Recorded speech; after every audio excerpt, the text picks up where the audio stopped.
मुंबई गोवा महामार्गावरील कॉन्क्रीट रस्त्याच्या गुणवत्तेबाबत गंभीर प्रश्न उपस्थित करणारी घटना रत्नागिरी जिल्ह्यात समोर आली आहे. मुसळधार पावसाच्या पार्श्वभूमीवर महामार्गावरील अनेक ठिकाणी कॉन्क्रीट रस्त्याला भेगा पडल्याचं दिसून येतंय.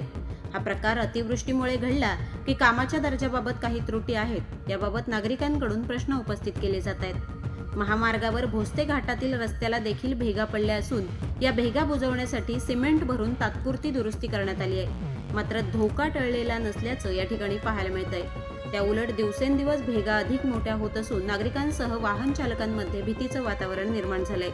तर दुसरीकडे खेड तालुक्यातील निगडे गावाजवळ संबंधित कंत्राटदार कंपनीचे कर्मचारी या भेगा हाताने सिमेंट टाकून भरत असल्याचा प्रकार कॅमेऱ्यात कैद झालाय. मुंबई गोवा महामार्गावर अशीच परिस्थिती कायम राहिल्यास गंभीर धोका निर्माण होण्याची भीती व्यक्त केली जाते. दरम्यान या ठिकाणी कायमस्वरूपी उपाययोजना करावी अशी मागणी आता नागरिकांकडून जोर धरू लागली आहे. कोकणाच्या कानाकोपऱ्यातील माहिती थेट आपल्यापर्यंत पोहोचण्यासाठी आजच आपल्या कोकणी आवाज या चॅनलला लाईक, फॉलो आणि सबस्क्राईब करा. व्हिडिओ आवडल्यास शेअर करा.